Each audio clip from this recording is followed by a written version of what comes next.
Javette. I'm gonna tell you, Lene, Dr. Javette. I'm gonna go back and forth. I hope that's okay. Just like you can call Listen, me. I'm surprised you ain't dropped the Nene in there yet. I was waiting for. I was like, You know what, Nene? Nene.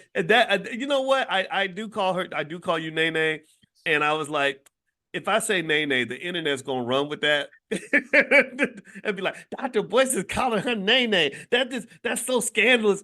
So, but yes, there's Nene, Lene, and Dr. Lene. So, but and really, I use Dr. Lene because I want to just really respect everything that you've accomplished. I saw how hard you worked to finish your dissertation. I've seen I mean, I'm gonna tell you what impressed me with Dr. Javette when I first started working with her was she was so thorough. I mean, you were just super thorough with, and here's the thing, on the internet, there's so many people. No, thank you.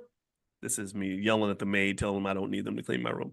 Um, but the thing was that it's like there's so much stuff on the internet that's just all flash and no substance.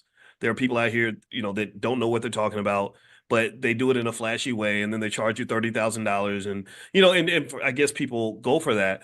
That's not how things worked where I came from. I came from academia where you had to have the substance.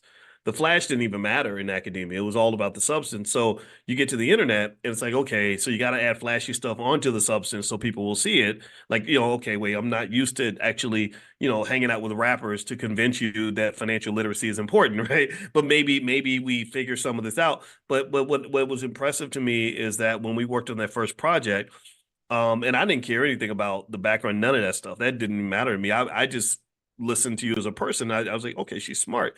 And also, I was super impressed with your resilience because people may not know this about you, but you quit your job by doing a crowdfunding campaign where you raised $10,000 in 30 days.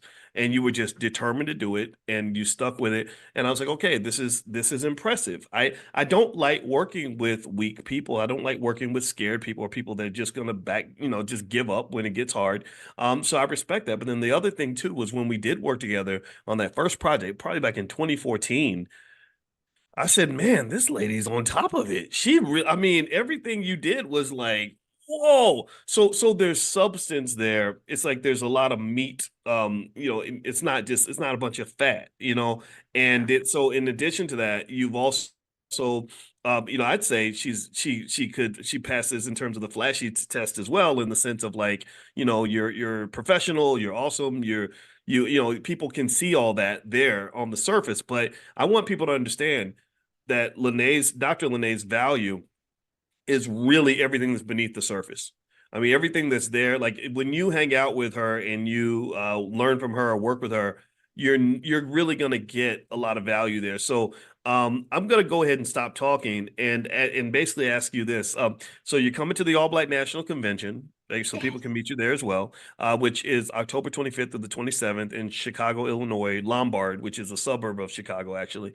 And so the convention. How do you feel about the way things have evolved with the A, B, and C since we first started? I mean, we had those first days where we're running back and forth, and we were at the Shrine of the Black Madonna. Everything was in one room. Now we have breakout sessions. It's a little fancier, not too bougie. I didn't want to go extra bougie,